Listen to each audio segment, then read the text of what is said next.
আমি শিপ্রা মজুমদার আজকে আবার একটা নতুন রেসিপি নিয়ে তোমাদের কাছে চলে এসেছি। তাহলে এখন থেকে দেখতে শুরু করো আমি তোমাদেরকে কি দেখাতে চলেছি।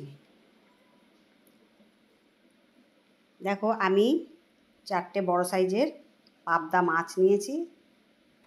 তার মধ্যে 1 চামচ লবণ দিলাম, 1/2 চামচ হলুদ দিলাম,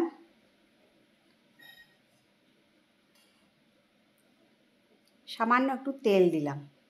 তেলটা দেওয়ার কারণ হলো পাবদা মাছ যেহেতু আঁশবিহীন মাছ, ওই জন্য ফাটে না তেলের মধ্যে দিলে। তেল দিয়ে আমি ভালো করে মাখিয়ে বেশ কিছুক্ষণ রেখে দেবো, তারপরে রান্নার পর্বে চলে আসবো। এদিকে মিক্সিং জারের মধ্যে 1 চামচ সর্ষে নিলাম, কালো সর্ষে, আর 1.5 চামচের মতন আমি পোস্ত নিয়ে নেব।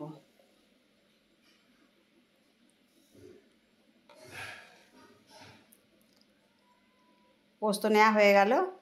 এবার এটাকে আমি কাঁচা লঙ্কা দিয়ে পেস্ট করে নেব। দেখো আমি যেই সর্ষে পোস্তটা কাঁচা লঙ্কাটা নিয়েছিলাম সেটা পেস্ট করে ওই নুন হলুদ আর তেল দিয়ে মাখানো মাছের মধ্যে দিয়ে দিলাম।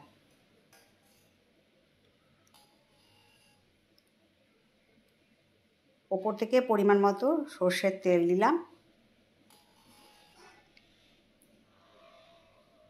এই রান্নাটা আজকে সাবেকি প্রথায় হবে। আমাদের মা ঠাকুমারা যেরকম করে রান্না করতেন সেইভাবেই আজকে আমি তোমাদেরকে এই রান্নাটা করে দেখাবো।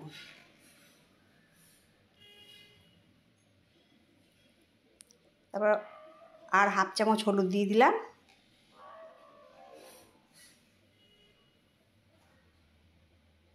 তারপরে সমস্তটা আমি ভালো করে মেখে নেব।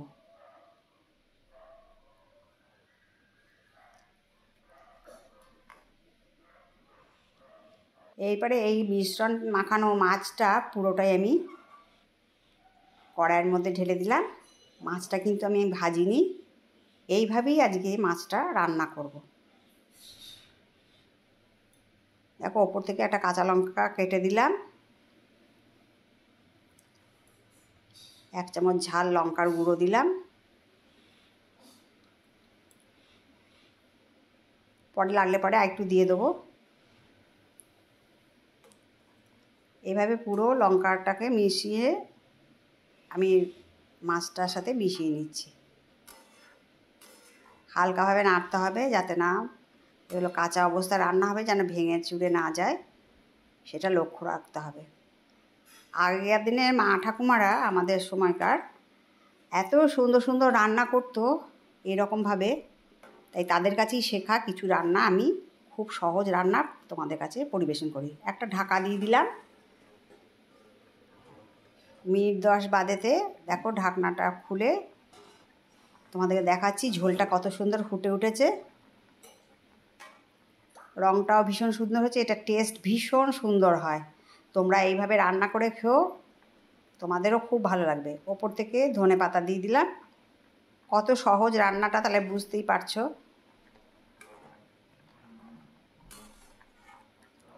আমি তোমাদেরকে এর আগে অনেক সহজ সহজ রান্নার পরিবেশন করেছি, তা সেই রকম এটাও একটা ভীষণ সহজ রান্না। খুব আলতোভাবে মাছগুলোকে নাড়িয়ে চাড়িয়ে নিতে হবে যেন না ভেঙে যায়। দেখো কত সুন্দর দেখতে লাগছে। এইভাবে একদিন রান্না করে খেও, তোমাদের কাছে এই রিকোয়েস্টটা রাখলাম। এবার আমি মাছগুলোকে একটা ডিশের মধ্যে সার্ভ করে দিচ্ছি।